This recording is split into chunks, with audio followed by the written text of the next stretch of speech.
Welcome to The Explainer. If you stop and take a snapshot of the world at any given moment, what do you see? It's never just one single story, is it?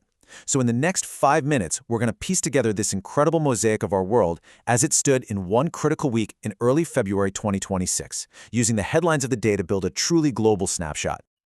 Okay, so just look at this timeline. It really captures the sheer complexity of a single week. On one hand, you have political gridlock leading to a U.S. government shutdown. In another part of the world, a devastating drone attack brings absolute tragedy to Sudan. And yet, right in the middle of all that, you also see cooperation, with India and Malaysia forging new partnerships. It's just this constant reminder that conflict, crisis, and cooperation are all happening all at once. All right, so let's start by zooming in on the world of diplomacy.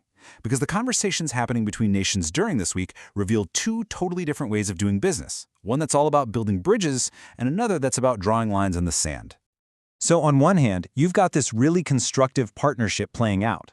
On February 8th, India and Malaysia got together to build these economic and strategic bridges, looking to boost everything from trade to semiconductor development. But then you flip the coin. And on the other side, it's all about high-pressure ultimatums. In the long-running Ukraine conflict, the United States set a hard deadline of June for a peace deal, really turning up the diplomatic heat after recent talks had stalled out. And then there's another really critical negotiation going on. And this one, it's all about hardened positions. So while the U.S. and Iran were technically at the table, their stances were miles apart. The U.S. was demanding a tangible and significant concession, with President Trump threatening very steep consequences. And in response, Iran's foreign minister was crystal clear, stating the country would not compromise on its missile program or uranium enrichment. So you end up with this classic standoff, which kept regional and global tensions extremely high. So while all these diplomatic talks are happening in these, closed rooms, out in the ground, real crises are unfolding. And the thing is, the human impact of these events, well, it's not felt equally at all. Okay, take the United States. A really bitter dispute over immigration enforcement funding triggers a 4-day government shutdown. Now look, this isn't a humanitarian crisis, but it was a huge disruption. The shutdown caused all sorts of political chaos and furloughed thousands of federal workers. I'm talking 10,000 from the Federal Aviation Administration alone. And it's also a powerful example of how, when a country is divided internally, it can really hamstring its ability to act decisively on the world stage. But the contrast with what's happening elsewhere is it's stark. On the very same planet, a political headache in one country is completely overshadowed by this devastating human tragedy. On February 7th in central Sudan, a drone attack by the Rapid Support Forces hit a vehicle that was carrying displaced families. It killed 24 people, and 8 of them were children. And this desperate plea for help from the Sudan Doctors Network, this came just one day after a World Food Program aid convoy was also attacked in the exact same region, destroying food that was literally life-saving. It just paints this picture of a crisis totally spiraling out of control, with civilians and aid workers caught right in the line of fire. And Sudan's crisis, as terrible as it is really just one piece of a much larger, troubling global picture. While its civil war has created the world's largest humanitarian crisis, the list of places in dire need is just long.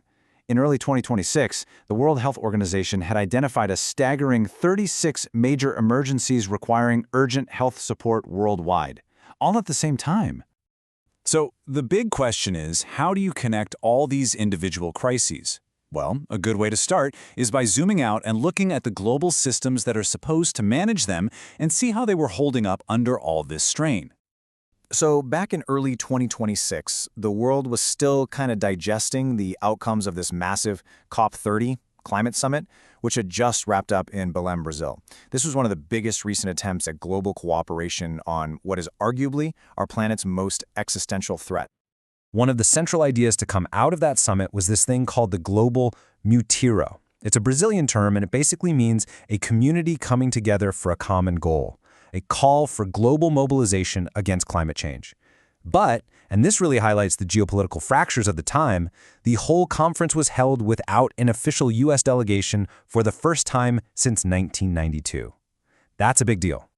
And this theme, this idea of strained cooperation, it has a direct, real-world impact on the global economy. I mean, at this very moment, financial analysts were pointing out this strange paradox. You had this AI investment boom, making things look surprisingly resilient, but the broader world economy, it was fundamentally on edge, all because of these geopolitical tensions. And this brings us to a really crucial point. Events like the Iran nuclear standoff or the tensions between the US and China, they aren't just political headlines you skim past. As this analysis from Combank points out, they have a direct, measurable impact on the price of oil, the stability of markets, really the cost of doing business for everyone. So when you put all these pieces of the mosaic together, the diplomacy, the crises, the stressed global systems, a really clear picture starts to emerge. It's a world just teetering between two completely opposing forces. I mean, look at this. These contradictions are what defined that one week. You've got open conflict in Sudan, these incredibly tense standoffs with Iran, but at the same time you have pragmatic cooperation between India and Malaysia, and then this deep internal division inside the United States. All of these things are pulling the world in different directions, all at the exact same time.